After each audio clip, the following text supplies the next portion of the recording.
Assalamualaikum warahmatullahi wabarakatuh.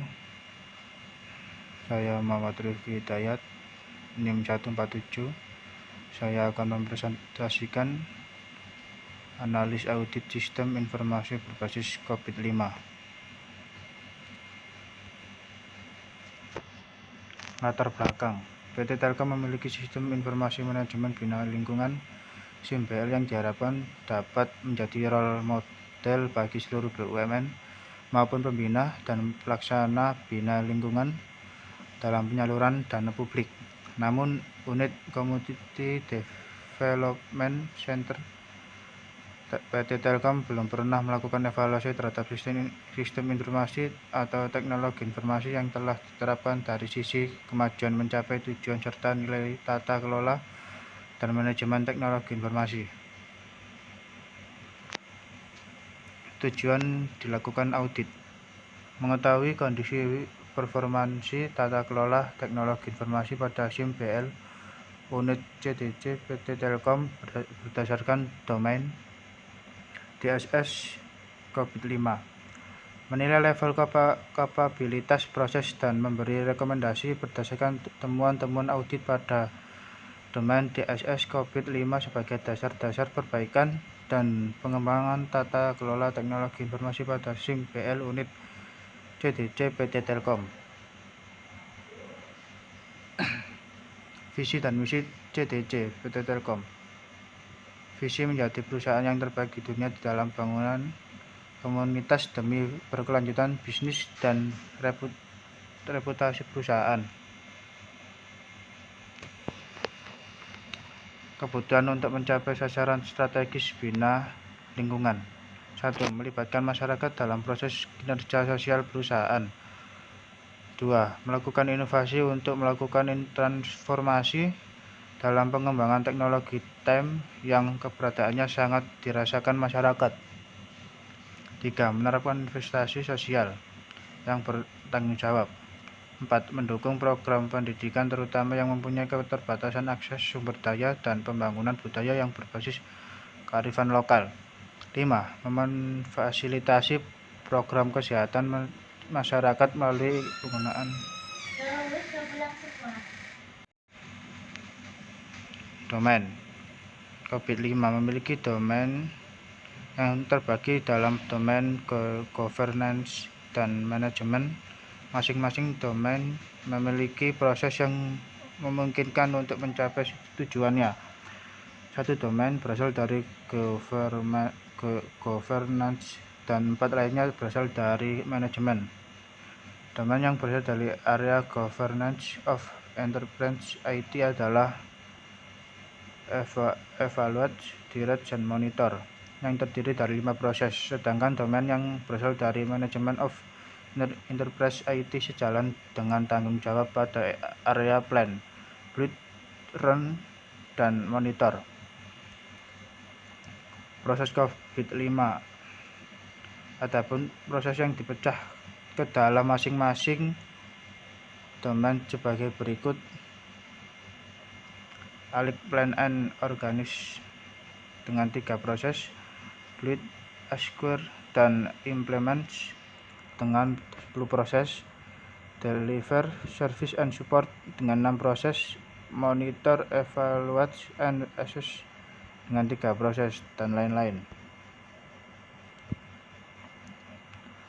Domain deliver, service, and support yang biasa dikenal dengan singkatan DSS merupakan salah satu domain di framework COVID-5. Domain ini merupakan perluasan dari domain deliver and support pada versi COVID sebelumnya, yakni COVID 4.1.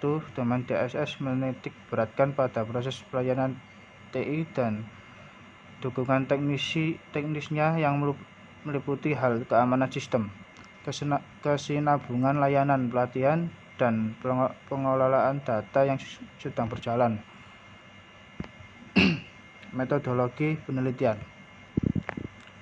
Tahap awal: mengidentifikasi masalah, menentukan tujuan dan batasan, serta melakukan studi pendahuluan, yaitu studi pustaka dan studi objek penelitian. Tahap pengumpulan data untuk memperoleh hasil tujuan identifikasi tujuan arahan strategis dan proses bisnis. Arahan strategis dan proses bisnis berupa perusahaan, maka dilakukan pemetaan yang terdapat COVID-5 itu sendiri. Pemetaan terdiri dari Enterprise Goals, IT, Related Goal, proses kontrol, dan pemetaan diagram RAGI. Tahap pengolahan data. 1. Validasi. Validitas. Uji validitas dilakukan terhadap isi instrumen untuk mengukur ketepatan instrumen yang digunakan dalam suatu penelitian. 2. Pengolahan hasil kuesioner. A. Mendefinisikan setiap jawaban dari item pertanyaan yang diberikan kepada responden yang sudah disusun. Memilih level yang digunakan dengan menghitung frekuensi dari responden dengan pilihan jawabannya. Kemudian diterapkan pada form kerja audit untuk hasil yang didapatkan. Wawancara. Dilakukannya wawancara untuk meng-cross-check atau mencari kebenaran dari tanggapan-tanggapan pada kuesioner yang telah didapat untuk melengkapi aktivitas yang respondennya hanya oleh pihak direktur, pihak manajer, dan juga untuk memperoleh bukti-bukti yang terkait dengan DSS. Deliver Service and Support. Rekapitulasi nilai capability. Setelah dilakukan analisis hasil kuesioner, maka didapatkanlah hasil nilai-nilai pada tiap aktivitas yang ada pada domain Deliver Service and Support dan dimasukkan ke dalam form kerja audit. Tindakan selanjutnya yang dilakukan adalah mencari rata-rata nilai pada tiap proses untuk mengetahui bagaimana kondisi setiap proses yang ada dengan cara menjumlahkan seluruh level yang dipilih lalu dibagi dengan jumlah item pertanyaan tiap domain. Tahap analisis. Analisis COVID. Pada tahap ini dilakukan pengukuran level dari tiap domain yang teliti. Pengukuran ini diperoleh berdasarkan pengolahan data hasil kuesioner yang telah diberikan pada pihak terkait.